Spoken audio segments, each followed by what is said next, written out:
ധനീഷ് ഭായ് എന്താ പരിപാടി? കുറച്ച് കണിക്കൊന്ന് വരയ്ക്കാൻ വെച്ചാൽ വന്നിയാടോ. വീടിയാ നോക്കുമ്പോ മനസ്സിലായത് പനവരാന്ന്. വിഷുവായിട്ട് കുറച്ച് വെടി പിടിച്ചാലോ? ഞാൻ ഇല്ല മോനെ, ഭയങ്കര പേടിയാ. ആ അമല് വരുന്നുണ്ട്, അതും കണിക്കൊന്നയായിട്ട്.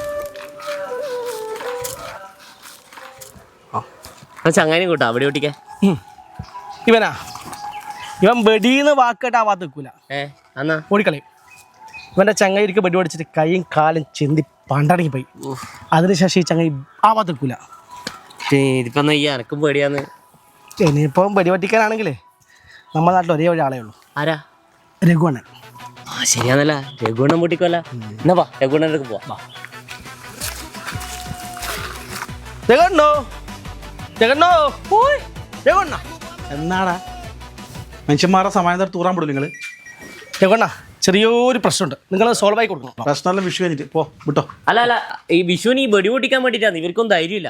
ഇതൊക്കെ സില്ലി കേസ്, നിങ്ങൾക്ക് തന്നെ പറ്റും പോ. അല്ല രഘുണ്ണ അതല്ല, നിങ്ങൾ മറ്റേ ബോംബെറിഞ്ഞ് പഠിച്ചതും മറ്റേ തോട്ടെറിഞ്ഞ് പഠിച്ചായിരുന്നു ഇവരോട് പറഞ്ഞു, അതുകൊണ്ട് അവരെ കൂട്ടി വന്നത്.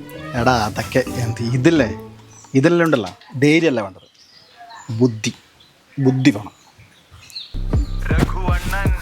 കെട്ടോലു ഇടിവെട്ടും പോലെ ആ പേരും ഭൂമി പിളർക്കും.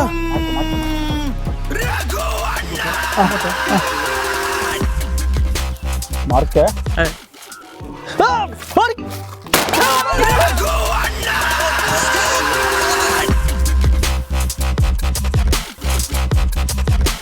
എടാ എന്നെയും കൂട്ടി പോടാ.